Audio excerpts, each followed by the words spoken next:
మా హస్బెండ్ బర్త్డేకి cake ready, అలాగే పిల్లలకి ఇవ్వడానికి చాక్లెట్స్ కూడా రెడీ. వాళ్ళ డాడీతో ఫోటో తీసుకోమంటే నేను వస్తే కానీ ఫోటో దిగలేదు మా పాప.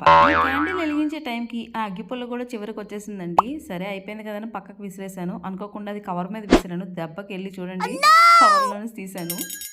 సెకండ్ టైం వెలిగించినప్పుడు ఆ క్యాండిల్లో రిప్పులోకి తొలిందండి. లక్కీగా ఏమీ అవ్వలేదు. కానీ ఎవరైనా సరే జాగ్రత్తగా చూసుకోండి ఇలాంటి క్యాండిల్స్ ఆన్ చేసినప్పుడు.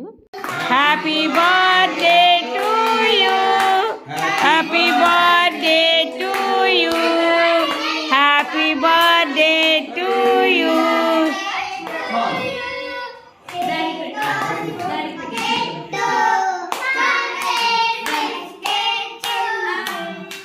Happy birthday to you.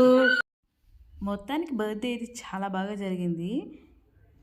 ఈ ఇయర్ బర్త్డే ఇలా అయింది, కానీ నెక్స్ట్ ఇయర్ మా పెద్ద పాపతో కలిసి అందులో హ్యాపీగా ఇంకా బాగా జరుపుకోవాలని కోరుకుంటున్నాను. మా హస్బెండ్కి నోరు తీపి చేసేటట్టుగా కేక్ పెడుతూ హ్యాపీ బర్త్డే నేను చెప్పాను. అలాగే నాతో పాటు మా మమ్మీ అలాగే మా డాడీ అందరూ హ్యాపీ బర్త్డే విషెస్ చెప్తూ కేక్ పెట్టారు. ఇక్కడ మీరు గమనించాలి, సైలెంట్గా వాళ్ళ అమ్మమ్మ వాళ్ళ చిన్నుకి ఇదిగోండి కేక్ తినిపించేసింది, దొరికిపోయింది.